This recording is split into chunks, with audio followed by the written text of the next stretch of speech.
Alright ladies, I'm going to show you the formula that allows you to maximize your butt size while minimizing your waist size. A type of differential equation, you might say.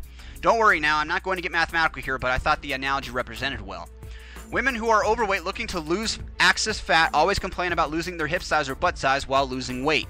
This is true. You cannot spot weight off your body, so when you lose weight, your body will evenly take size from all parts of your body, not just your arms or waist. So in this video, I'm going to reveal the methodology used in order to, in essence, lose the least amount of weight as possible so that you retain some of your hip size, but at the same time lose enough weight to where you create a slim waistline. A MaxMin balance is what I'm going to show you. So let's get started. Right now, if you are overweight, that means your hip size most likely is already at its maximum size and actually is oversized for your frame.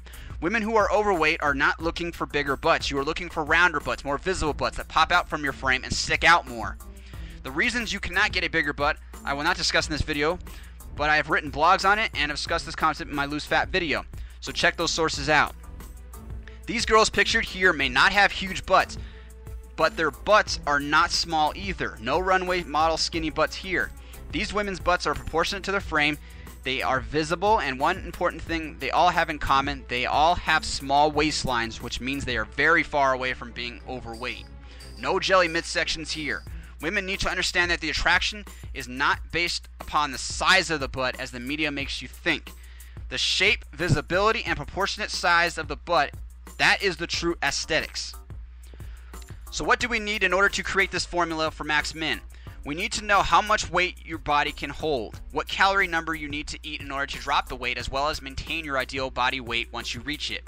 Your genetic shape, as this will determine how to proportionize the size of your butt with your frame. Your skeletal frame, since women with larger hip bones will obviously be able to create larger butts since they can hold more mass, and will also create the appearance of a very small waist. And last, we need to make sure you do not compromise your waistline just so you can have a fatter butt. Your waistline should always be visible, and for women, it should always be below 30 inches. All the desirable fitness women and print models are below 30 inches. Big boned or not, if you're a female, you need to be below 30 inches in the waistline, unless you're over 6 feet tall. This will be your marker, like it or not. This is the BMI calculator. I will provide a link to this calculator in the description box below. The important information needed for our formula is your ideal body weight. You may need to play with these numbers some, but you want to put in a body weight that returns a BMI number somewhere in the normal weight range, preferably below 23.5, since too close to 24 will make it too easy to become overweight just by binging on a holiday or something. So better to create a little buffer. Also, if you are too close to the 24 number and lifting heavy weight, you may become bulky looking. So keep some space. But you probably want to be above 20 in order to maximize your butt size. BMI number is not always accurate, but for most people it is. Genetic hourglasses can hold more weight than the BMI calculates, but is usually only about 10 pounds more. Your skeletal frame will determine how large your curves can get and how visible your butt will be, since it influences your pelvic tilt, but this is something that cannot be altered, just like your genetic shape. Therefore, it is a bounded fixed parameter in our formula. The last thing is we need to know how many calories you need to eat in order to get to your ideal body weight you found with your BMI calculator. You will use this web page from about.com and fill in your information. Again, I will provide a link below. You will use this calculator, calorie calculator, to put in your current weight, then your ideal weight. The calculator will estimate how many calories you need to eat every day in order to reach your ideal weight, either fast or slowly. The calculator also tells you how many calories you need to eat on a workout day to maintain your body weight. But you are not trying to maintain your body weight, so you will want to eat less calories than it says for your workout day, but more calories than your non-workout day, so average of the two probably. This will make sure you get enough energy for your workout, but will also lose some weight as well. Once you reach your ideal body weight, you will have to immediately increase your calories again. Otherwise, you will just keep losing body weight. You will need to run the calorie calculator again. This time you will put in your ideal body weight twice. One for your current weight and again for your future weight. Since you're already at your weight, let's say of 140 pounds, you dropped from like 160 to 140, then you will put the 140 in both times for your body weight, both for present and both for future. The calculator will return a calorie number you will need to eat every day to maintain that new body weight. It will also provide a calorie number for your workout days so that you can maintain your weight on workout days as well. You do not need to count calories every day forever.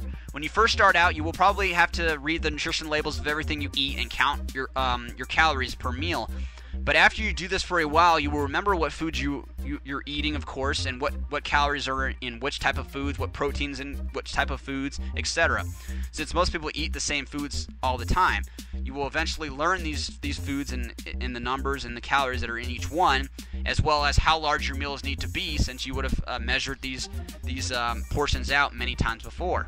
It's like training for anything. Once you train for something, you will eventually become an expert at it. The calorie calculator is only an estimation though, just like the BMI. You may need to experiment with the number as well to see if you are losing that pound a week that it's saying, or if you are not losing enough, or to change the number. But the number is a guideline and it is accurate for most people, but of course you can trim the number down some more if you need to, but be safe and make sure you are getting a balanced meal plan, which I will discuss shortly. I have talked about the importance of eating a balanced meal in many of my videos, having protein, natural carbs, and vegetable fruits for almost every meal. Here are the power foods. Just a guide to what type of foods you should be eating though. Processed foods like crackers, cookies, candy, etc. You do not want to eat this stuff. These foods are really what is making you fat and is not really giving you any energy as well. Dairy is another food group that you want to actually eat less of or none of when losing weight. And actually when you're trying to maintain weight, dairy is also not something that you want to be eating too much of either. Eat lots of fiber foods like black beans, brown rice, whole wheat. You will need to, also if you're gluten intolerant, then make sure you buy some bread and such things that are gluten free. You will need to incorporate a cardio regimen into your workout. Preferably a high intensity interval cardio workout is best. I explain this type of workout in my feminine ads page on my website. It's pretty much just interval training, like you for instance run for a minute, sprint for a minute, jog for a minute, and then you do that for a certain number of times until you exhaust. But that's kind of like the interval training what you're doing, pretty much intense workouts for short bursts of energy and then limited rest. Plyometrics, jump rope, box jumping are also good. Here's a rundown of the cardio exercises. You also want to incorporate weight training, specifically compound exercises, which will help burn fat off and keep it off. Compound exercises work multiple muscles at one time, so they help you get in shape quicker and they help develop your muscles and keep a balanced frame. You may dread the squats, but they are your best friend to getting in shape. Lunges and even push-ups burn lots of energies and tone the body. Here's a rundown on the compound lifts.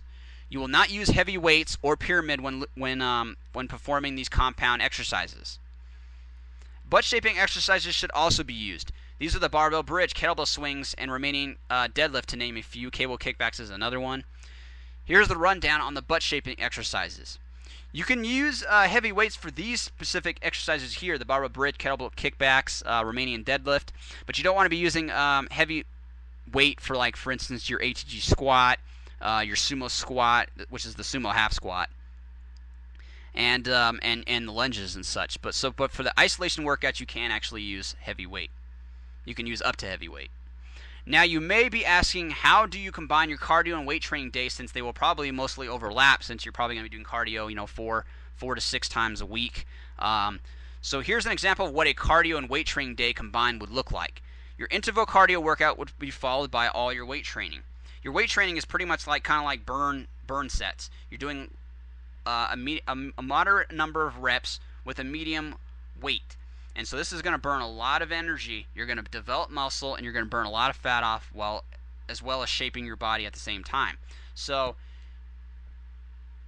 these are just an example workout that you might want to follow. Here's what a cardio only day would look like without the weight training. Again, these are just examples and they may need to be altered based upon your fitness level and access to the equipment. But know that it will take hard work, sweat, and perseverance to create the goddess body you are seeking. It is mind over matter. How bad do you want it? Once you complete this process, you dropped all the weight you needed in order to show your waistline as well as maintain that fairly large butt. There's no way you can drop weight without affecting your hip size, remember. But this methodology that I've just outlined right here will make sure you know exactly how much weight you need to drop to be healthy, have a visible waistline, and maintain a fairly large butt. The weight training will ensure you create a rounder, more visible buttocks, as well as a toned, athletic body. This is the process of MaxMin.